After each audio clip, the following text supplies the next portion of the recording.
E aí, pessoal, sejam muito bem-vindos a mais um vídeo aqui no canal Contextologia. E hoje nós vamos falar de um assunto que está bem na mídia esses tempos aí, né? Que são as tais múmias extraterrestres reveladas pelo México, mas, segundo as histórias, encontradas no Peru. Eu até brinco que essa história está parecida com a do Mario Bros, uma criação japonesa de um encanador italiano que mora em Nova York. E, gente, antes de começar esse vídeo, eu quero agradecer aos canais Scientist Against Myths e Fábrica de Noobs, pois a grande maior parte dessa pesquisa que eu vou passar aqui para vocês foram eles que realizaram no canal deles. Eu simplesmente dei uma resumida e adicionei alguns pontos que eu achei que seriam importantes para vocês saberem também. Dito isto, bora pro vídeo.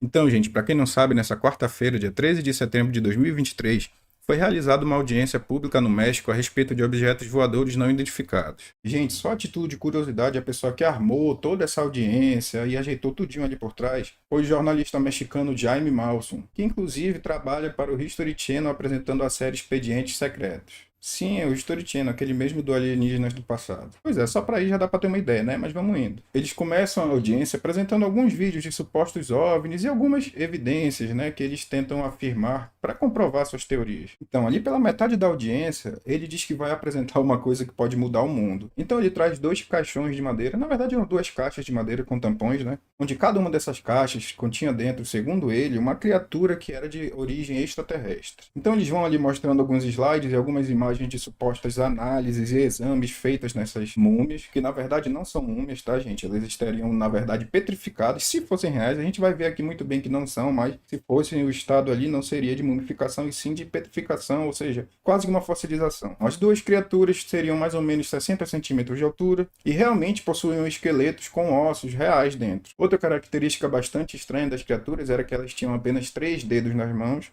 Inclusive, gente, ele afirma categoricamente na audiência que essas múmias já foram analisadas por diversos institutos, inclusive pela UNAM, uma universidade mexicana. E logo após essa audiência, veio a público se manifestar dizendo que não, que eles não têm envolvimento com isso e não fizeram exames nas múmias. Bom, como eu estava acompanhando tudo isso, e antes da UNAM vir a público, eu fui pesquisar no próprio sistema da UNAM se haviam artigos científicos publicados e, obviamente, como vocês devem imaginar, não tinham, né? Depois a UNAM veio lá e confirmou isso pra gente. Mas, gente, vamos entrar aqui na desmistificação em si. Só que primeiro, antes da gente falar das próprias múmias, a gente tem que entender um contexto ali por trás dessa múmia. Ou seja, onde essas múmias foram encontradas realmente, quem encontrou e a quem elas pertencem, certo? Bom, gente, sobre as descobertas das possíveis múmias, a gente não tem muita informação oficial. Até porque essa descoberta nunca ocorreu, então obviamente não haveria informações oficiais, né? Mas embora seja dito que essas múmias foram encontradas numa mina de diatomácea, no Peru, a verdadeira história é bem diferente, como vocês devem imaginar. Quem encontrou e vendeu essas múmias foi um rapaz chamado Leandro Benedicto Rivera Sarmiento. E, gente, uma rápida pesquisa nos Google já nos mostra o passado desse rapaz.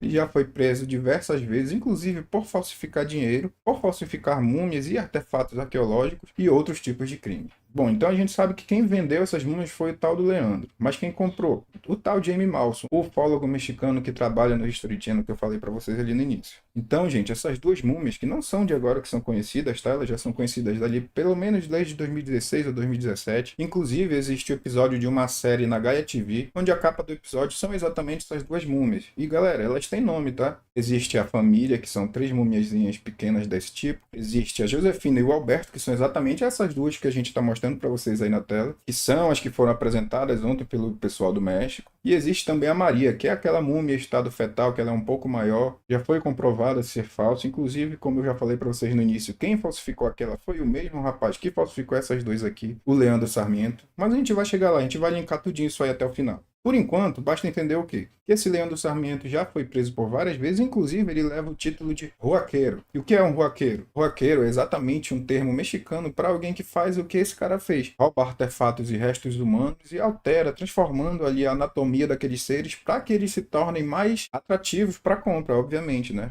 Eu vou botar aí na tela só 3 das dezenas de manchetes que a gente encontra no nome do Leandro na internet, inclusive em jornais, tá? Todos ligados a esse tipo de crime de roqueiro, ou seja, profanador de artefatos arqueológicos. Bom, gente, tendo resumido esse contexto por trás das múmias, vamos passar agora para a análise das próprias múmias em si. Primeiro ponto a entender, obviamente, eu acho que todo mundo aqui já deve ter entendido, é que aquilo ali não tem nada de extraterrestre, né, gente? Segundo ponto a entender é que o que estão falando aí na internet sobre essas múmias serem múmias reais, de pessoas de baixa estatura. Inclusive, eu vi um vídeo hoje do Sérgio Sacani falando isso. Cara, eu gosto muito do trabalho do Sérgio. O cara é um crânio na área dele, mas a gente tem que corrigir quando o cara erra, certo? Então, galera, aquilo ali não tem nada a ver com pessoas de baixa estatura. Aquilo ali são sim ossos reais, mas na verdade são ossos de dezenas de pessoas de sexos, idades, tamanhos e períodos diferentes. O artigo científico publicado pela Lakehead University do Canadá demonstra exatamente isso. Eu vou botar algumas imagens aí na tela para vocês verem e vou botar também, obviamente, o link do artigo oficial aqui na descrição para todo mundo ver e comprovar por si só. Então, gente, sinto informar para vocês, mas as tais múmias extraterrestres, como a maioria já deve imaginar,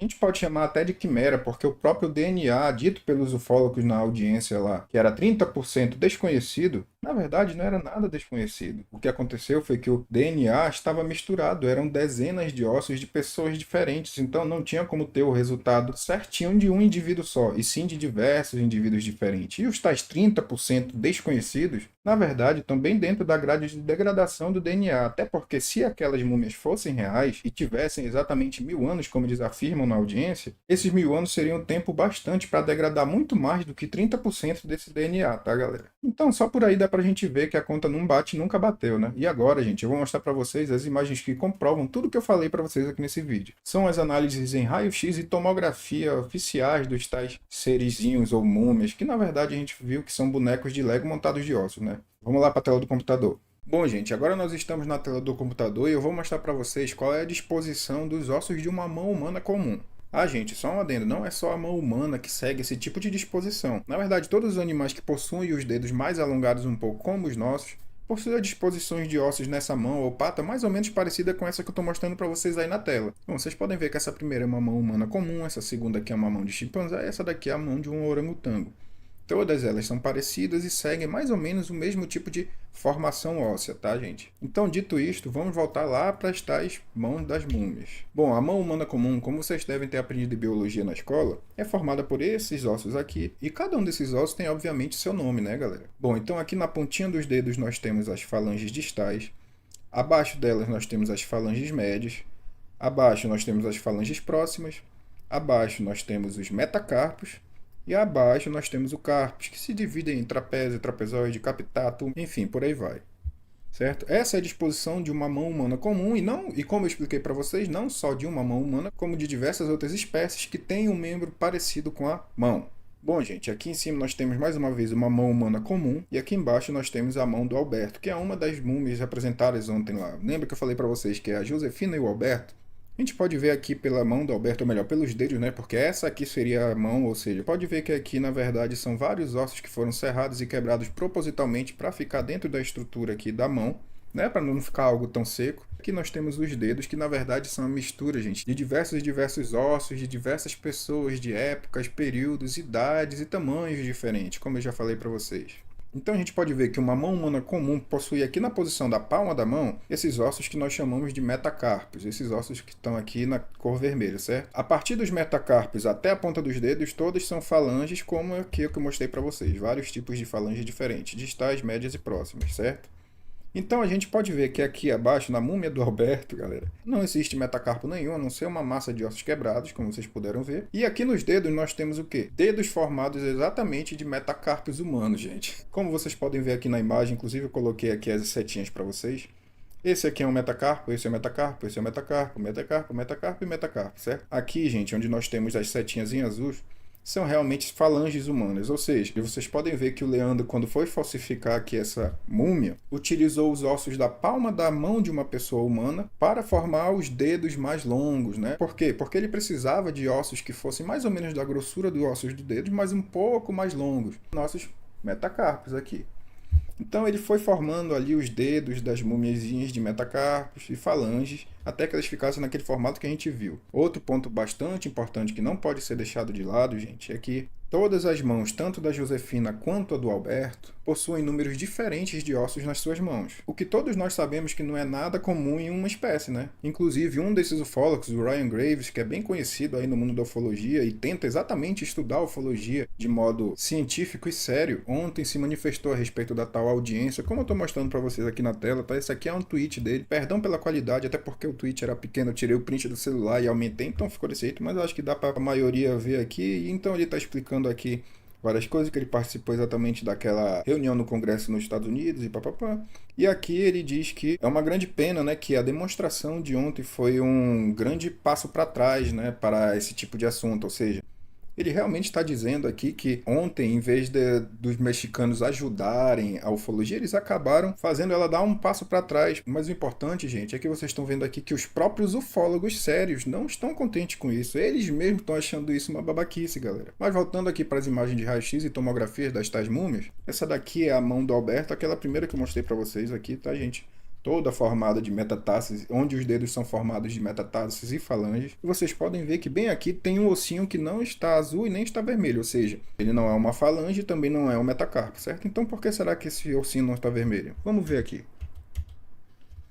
Bom, gente, esse é o motivo por aquele ossinho não estar vermelho. Ele está amarelo exatamente porque ele representa a cor de outro membro. Ou seja, como vocês podem ver, esse daqui é um osso que tem no meio do nosso pé, chamado de metatarsis, um osso do centro do pé. E foi exatamente utilizado aqui, onde seria a primeira falange, ou seja, a falange próxima. Enfim, eles estavam utilizando o que dava certo para chegar ao tamanho que eles queriam, tá, gente? Então, a gente pode ver que o nosso ETzinho aqui não só tem ossos de pessoas diferentes, quanto também de órgãos do corpo humano diferentes.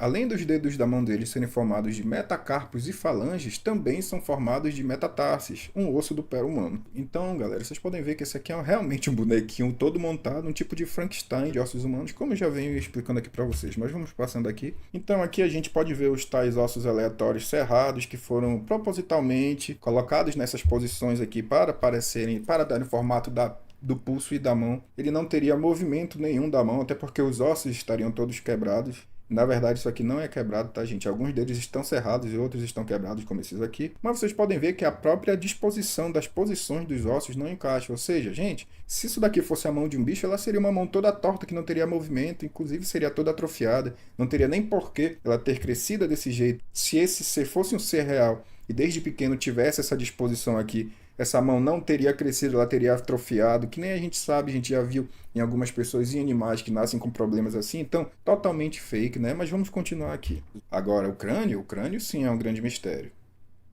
Mentira, né não, gente? Na verdade, é bem sabido que isso daqui é simplesmente um crânio de lhama, onde é cerrada aqui a parte desde o focinho, aqui na verdade desde o maxilar até a ponta do focinho é cerrada, certo? Vocês podem ver que aqui é a tal cabecinha do ET, tá aqui o resto do corpo, certo? E aqui essa parte da frente é esculpida para aparecerem olhos, bocas e nariz, obviamente. A parte de trás é cerrada e fica com essa aparência aqui que parece realmente uma criatura de outro mundo. Mas na verdade isso aqui já é uma técnica conhecida de falsificação inclusive não só de falsificação, mas também de arte. Existem artistas que utilizam-se exatamente de ossos de animais para formarem e produzirem suas esculturas e afins. Que burro esse Edson comparando a estrutura óssea de extraterrestres com a de humanos para comprovar que são falsos. Pessoal, eu também pensaria isso se não houvesse um artigo científico publicado pela Lakehead University do Canadá, tratando exatamente sobre as análises oficiais sobre esses tais serezinhos, que eu já mostrei para vocês que são falsos. Bom, e eu vou estar deixando o link aqui do artigo na descrição para vocês, obviamente. É um artigo bastante extenso, nem tanto, mas dá para dar uma lida, dá para dar uma estudada. É em inglês, tá, gente? Para quem não entende, dá para usar o Google Tradutor, qualquer outro tipo de tradutor que tem aí pela internet. Nós temos aqui, inclusive, contagens de cromossomos, tá, gente? Vocês podem ler tudo direitinho aqui, obviamente, certo? Daqui eles têm diversos gráficos de análise e falsibilidade de DNA, tá, gente? Não é todo mundo que vai entender como ler esses gráficos aqui, mas se vocês quiserem eu posso fazer um vídeo explicando para vocês. Não é o assunto do vídeo aqui, então a gente não vai focar nos gráficos de falsibilidade, vamos focar exatamente aqui no resultado da pesquisa, que como a gente pode ver, que há evidência de contaminação de DNA, é óbvio, né, gente? Que a palma da mão direita de um dos indivíduos contém DNA de mais de uma pessoa, como eu falei para vocês. Enfim, dedos contendo DNA de pessoas diferentes, vértebras contendo DNA de pessoas diferentes e diversos outros, certo? E por aí vai, gente. Isso aqui é obviamente só o resultado. Podem ver todo aqui o desenvolvimento da pesquisa aqui, certo? Eu obviamente vou deixar aqui na descrição o link para vocês. Esse vídeo era para ter saído ontem à noite, né? Mas eu não tive tempo. Hoje também de manhã eu estava trabalhando, à tarde eu fiz um roteiro rapidinho. Eu tô gravando esse vídeo aqui agora à noite. Vou editar ainda e vou postar para vocês. Espero postar hoje. Se não der para postar hoje, na quinta, hoje é dia 14, né? Foi ontem que foi a tal da audiência, mas se não der para postar hoje, amanhã de manhã eu posto. E é isso aí, pessoal. Agradeço muito para quem ficou comigo aqui até o final. Espero que vocês tenham gostado. E eu vou deixar aqui mais 2 vídeos para vocês continuarem vendo e ajudando o nosso canal a crescer, beleza? Valeu, pessoal. Até o próximo vídeo.